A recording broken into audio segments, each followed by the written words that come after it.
ఓం సాయిరామ్. శ్రీ సచ్చిదానంద సమర్థ సద్గురు సాయినాథ్ మహారాజ్కి జై. మన సాయి కుటుంబ సభ్యులందరికీ నమస్కారం అండి. ఎలా ఉన్నారు, ఏం చేస్తున్నారు? మీరందరూ కూడా సంతోషంగా, క్షేమంగా, ఆరోగ్యంగా ఉండాలని, సాయినాథుని యొక్క ఆశీస్సులు మనపై ఎప్పుడు ఉండాలని మనస్ఫూర్తిగా ఆ సాయిని వేడుకుంటూ ఈరోజు వీడియోను మొదలు పెడుతున్నాను. ఇక ఈరోజు వీడియోలో బాబాగారి సందేశం ఏమిటి అంటే, ఈరోజు బిడ్డ చూడగానే ఈ సాయి 2 చేతులను తాకమ్మా, నీ కోసం ఒక మంచి బహుమతిని నీ చేతిలో పెట్టబోతున్నాను అంటున్నారు.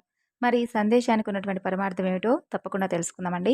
మరి అంతకన్నా ముందు మన ఛానల్ను కనుక ఎవరైనా కొత్తగా చూస్తున్నట్లయితే ఛానల్ను సబ్స్క్రైబ్ చేసుకొని, వీడియో కనుక మీకు నచ్చితే తప్పకుండా లైక్ చేసి సపోర్ట్ చేయడం మాత్రం మర్చిపోకండి ఫ్రెండ్స్. ఈ బాబాగారి సందేశం గురించి తెలుసుకుందాం. నీ కోసం నేను ఒక గొప్ప బహుమతిని నీ చేతిలో పెట్టబోతున్నాను.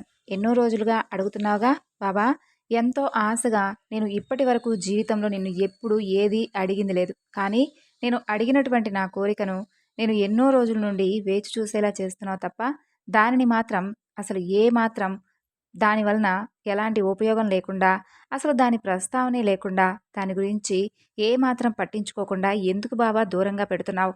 ప్రతిరోజు కూడా నేను కోరినటువంటి ఆ కోరికను నీ ముందు విన్నవించుకుంటూనే ఉంటున్నానుగా, మరి నువ్వు ఎందుకు బాబా పట్టించుకోవడం లేదు?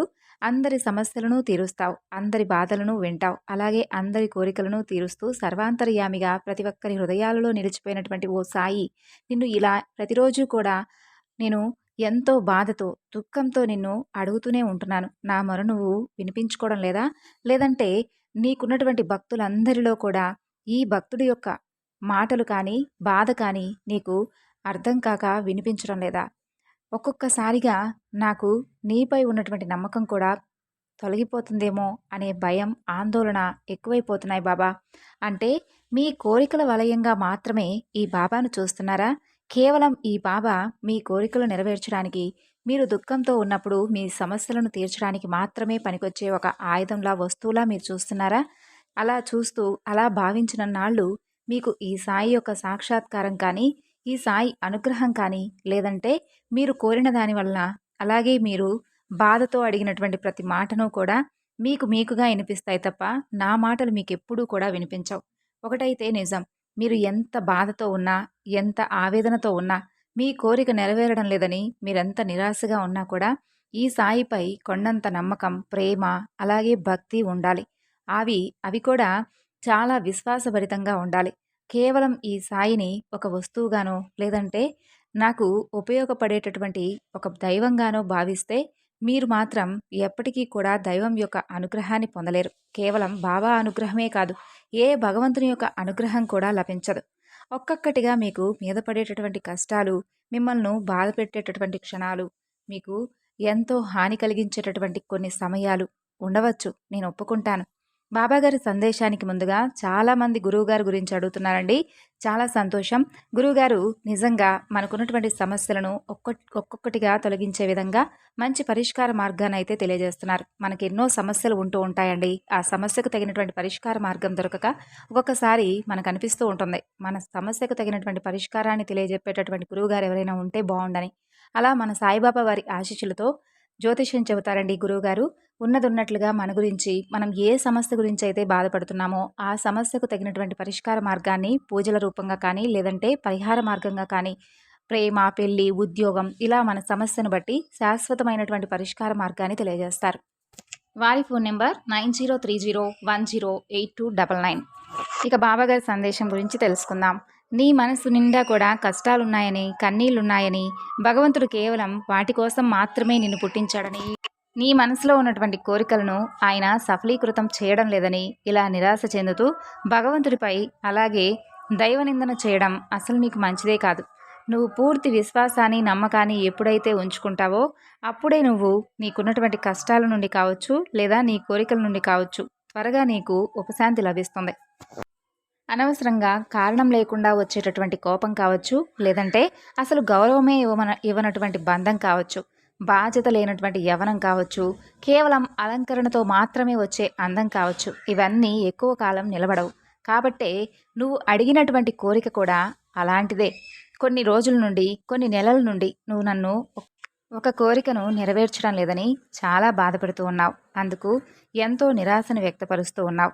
నేను ఒప్పుకుంటాను, నీకు కావలసినటువంటి నువ్వు అడిగినటువంటి కోరిక నెరవేరకపోతే నీ మనసు ఎంత బాధపడుతుందో నేను అర్థం చేసుకుంటాను. ఒక తండ్రిలా, ఒక గురువులా నేను నిన్ను తప్పకుండా అర్థం చేసుకున్నాను.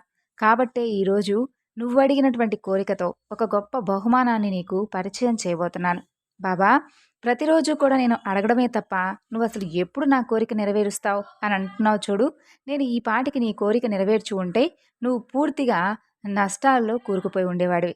అలాగే అసలు నీకు ఏమాత్రం కూడా దానివలన ఎలాంటి ప్రతిఫలం అనేది లేకుండా ఆ తరువాత కూడా నన్నే నిందిస్తూ కూర్చొని ఉండేవాడివి. కాబట్టి నీకు ఏ సమయంలో ఏదివ్వాలో నాకు మాత్రమే తెలుసు. అందువలన కాస్త కారణం లేకుండా ఈ బాబా ఏ పని చేయడం నీకు కూడా తెలుసు కదా!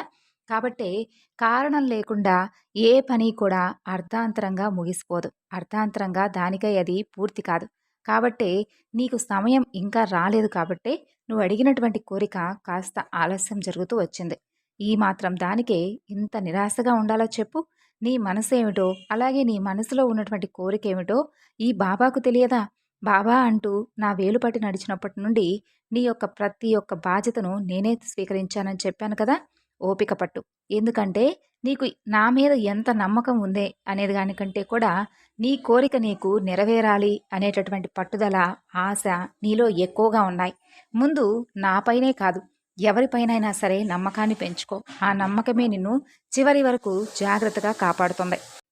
నిన్ను వేచి ఉండు, జాగ్రత్తగా ఉండు, ఓపికతో ఉండు అని ఎందుకు చెబుతానో తెలుసా? నేను మీకు ఇవ్వవలసినవన్నీ కూడా సరైనటువంటి సమయంలో మాత్రమే ఇస్తాను. అంతవరకు కాస్త ఓపికగా ఎదురు చూస్తూ ఉండమని మాత్రమే మీకు చెబుతాను. ఈ 2 చేతులతో నీకు ఇప్పటి వరకు ఏదీ ప్రసాదించలేదని నాపై నువ్వు చాలా అసహనాన్ని వ్యక్తపరుస్తూ ఉన్నావు. నీ అసహనాన్ని, నీ నిరాశను అన్నిటినీ కూడా పారద్రోలి నీకొక గొప్ప బహుమతిని ఈ సాయి ఇవ్వబోతున్నాడు.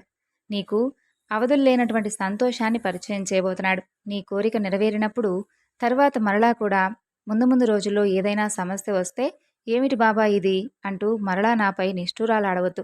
ఒకసారి నీ కోరిక నెరవేరిన తరువాత ఈ బాబాపై అపరిమితమైనటువంటి నమ్మకాన్ని, ప్రేమను పెంచుకో. మిగతా రోజుల్లో ఎలాంటి సమస్యలు వచ్చినా, ఎలాంటి దుఃఖాలు ఏ వచ్చినా సరే వాటిని ధైర్యంగా పోరాడే శక్తిని అలవర్చుకో. నీకు నువ్వుగా ముందు నువ్వు ధైర్యంగా ఉంటేనే దైవానుగ్రహం కూడా నీకు నిండుగా ఉంటుంది. ఎవరి మంచితనం వారికి ఎప్పుడూ కూడా శ్రీరామ రక్షగా జాగ్రత్తగా కాపాడుతూ ఉంటుంది. నువ్వు ఎంత మంచివాడివో, ఎంత మంచిదానివో నాకు బాగా తెలుసు.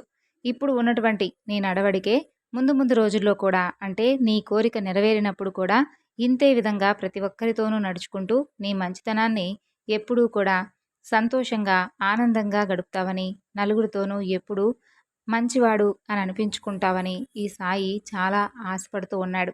నన్నెప్పుడూ కూడా నువ్వు మర్చిపోవద్దు. అలాగే నాపై ప్రేమను, భక్తిని కూడా తొలగించుకోవద్దు. ఎందుకు చెబుతున్నానో తెలుసా? ఒక్క నాపైనే కాదు, ఏ భగవంతుడిపైనైనా కానీ నమ్మకాన్ని, ప్రేమను, భక్తిని ఏర్పరచుకున్నప్పుడు మీ సమస్యలు, కోరికలు నెరవేరినప్పుడు అసహనాన్ని వ్యక్తపరచవద్దు. వారిని అనవసరంగా దూషించవద్దు. ఏ కారణం లేకుండా మీ జీవితంలోకి ఏ సంతోషం కానీ, ఏ కష్టం కానీ రావు. అలాగే అవి వచ్చినప్పుడు భగవంతుడేమి చూస్తూ మీరు దుఃఖిస్తూ ఉంటుంటే ఆనందంగా చూస్తూ నిలబడిపోయి ఉండడు.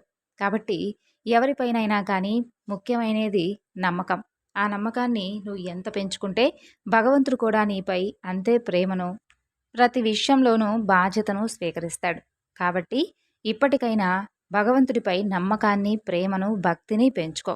అలాగే ఎట్టి పరిస్థితిలో కూడా బలహీనంగా ఉండిపోవద్దు. ఎలాంటి సమస్య వచ్చినా, ఎలాంటి పరిస్థితి ఎదురైనా కానీ ధైర్యంగా ఉండడం నేర్చుకో. ఇప్పటి వరకు జరిగిందేదో జరిగిపోయింది. అది మరలా నీకు తిరిగి రాదు. అలాగే జరగబోయేది కూడా జరగక మానదు. అది కాలమైనా, గాయమైనా, ఏదైనా కానీ. మరి అలాంటప్పుడు పోయిన వాటి గురించి, రాబోయే వాటి గురించి అతిగా ఆలోచన చేయవద్దు. అతిథిలా వచ్చే ఆనందాన్నో, ఆవేదనను కలిగించేటటువంటి క్షణాల గురించో ఆలోచించకుండా కేవలం జరుగుతున్నటువంటి ఈ క్షణాలను మాత్రమే ఆస్వాదిస్తూ ఉండు. దైవ సంకల్పంతో మీకు జరిగేవన్నీ కూడా మీ మంచి కోసమే జరుగుతున్నాయి అని చెప్పి పరిపూర్ణమైనటువంటి విశ్వాసంతో భగవంతుని యొక్క పాదాలను విడవకుండా భగవంతుని యొక్క నామస్మరణతో జీవితాన్ని గడుపుతూ ఉండు. నీకు జరిగేవన్నీ కూడా అన్ని మంచి ఫలితాలను ఇచ్చే విధంగా భగవంతుడు కూడా నీకు సహాయాన్ని అందిస్తాడు. నీకొక మంచి బహుమతిని ఇస్తానని చెప్పాను కదా, ఆ బహుమతి కూడా నాకు ఎంతో ప్రీతికరమైనటువంటి రోజునే నీ దరికి చేరబోతుంది. అది నువ్వు ఎన్నో రోజులుగా వేడుకుంటున్నటువంటి ఒక పెద్ద కోరిక. ఆ కోరిక నెరవేరడంతో నీవు ఎంతో సంతోషంగా, ఆనందంగా ఉంటావని నేను నీకు మాటిస్తున్నాను. విన్నారు కదండీ బాబాగారి సందేశం. ఈ సందేశం మీ అందరికీ కూడా నచ్చిందనుకుంటున్నాను. నచ్చితే తప్పకుండా మరికొంతమందికి షేర్ చేయండి. మరొక చక్కని బాబాగారి సందేశంతో మరలా కలుసుకుందాం. అంతవరకు నమస్కారం. ఓం సాయిరాం. సర్వేజన సుఖినో భవంతు.